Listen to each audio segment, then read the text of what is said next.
Hi, I'm Chef Tammy Brawley from the Green Kitchen, and welcome to Heart of the Home. We have been cooking bacon. That's one of my favorite smells in the world. If you want to get anybody out of bed, just start cooking bacon. So what we've got here, we've got some cut bacon in our hot stock pan. It's not going to take very long to get started.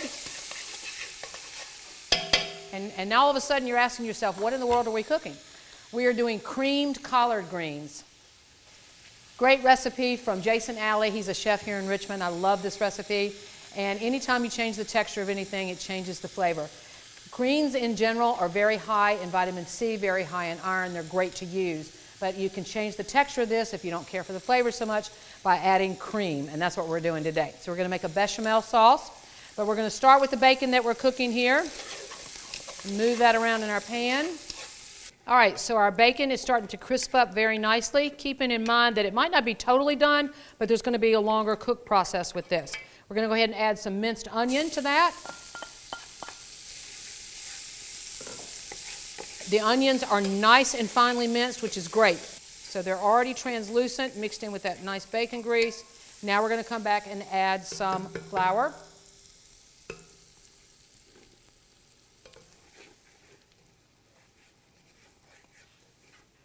You want to get the bacon and the onions nice and coated. You're going to go ahead and add the stock.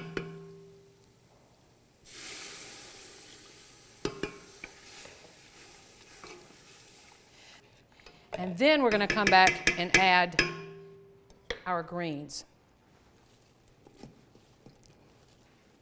Now you can see this is a large bowl of greens. This is 2 pounds of collard greens. We actually cut the recipe in half for viewing purposes. Your recipe that you receive will actually say 4 pounds of greens. All right, and you can see a nice full pot there. Now, I'm sure you're thinking that they're not going to get cooked, but they are. These are going to cook down very quickly, and we'll come back and check them in just a moment. All right, now as you can see, our collard greens have cooked way, way down. They're getting nice and coated with that flour, and we still got the bacon grease and the onions, of course. And what I've done here is I've melted a little bit more butter in another saute pan, and we're going to basically create a bechamel sauce. So what I have here is butter that's melted. I'm going to add some flour to that. Basically, guys, when I say bechamel, that is flour and butter and some sort of cream. This is actually the basis for a roux or a gravy, which is technically the same thing. And then to the butter and the flour, you want to come back and add a combination of cream and milk. It's going to thicken up immediately, guys. You want to just kind of stir it a little bit as we go.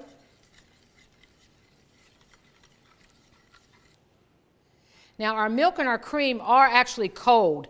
You could technically warm them together and the process wouldn't take quite as long. But it's still going to come together very nicely here. You can see it's already starting to smooth out some. While we're letting that get thick, I'm actually going to come back over to the collard greens, stir those up again. And in all honesty, I'm actually going to turn this heat off. I think the greens are cooked perfectly fine. The bacon did finish cooking. Smells heavenly. Now while that is thickening up, I'm going to go ahead and turn on another saute pan here. The reason I'm going to do that is I actually want to stir in some breadcrumbs and some sesame seed. All right, our bechamel is thickening up quite nicely. It's actually almost too much. So I'm going to go ahead and add that addition of cream that I kept over to the side. I'm going to thin it out just a little bit. Not going to take very long. And now you see the bechamel and how thick it is. That's actually totally fine. You could come back and maybe add more cream if I wanted to. But to this, I'm going to go ahead and add some cayenne pepper and some ground nutmeg. I love using ground nutmeg, especially in bechamel sauces.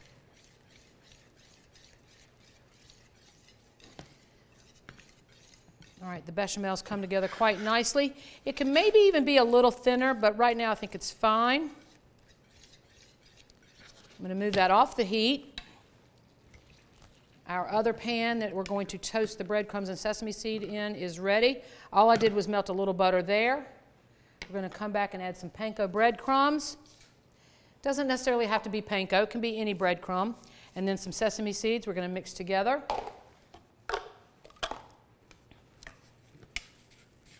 And all we're doing here, guys, is adding a little bit of butter texture to it. This is really added to your recipe for texture. I personally love crunch in any recipe, so this is really no exception. All right, so now what we're going to do is we're going to move our collard greens to a serving bowl.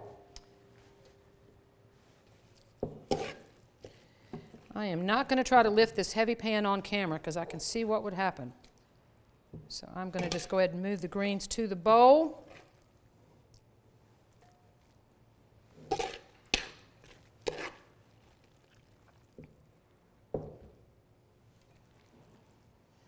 And what I'm going to do is come back and add some of the bechamel to that.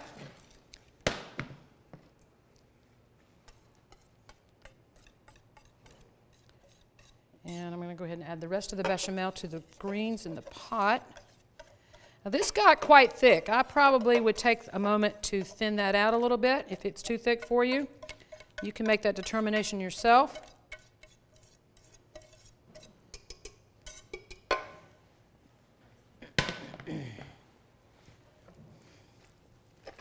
Stir that in the pot. Oh wow, that looks good. Stir it in the bowl. Our breadcrumbs and sesame seeds are doing quite well.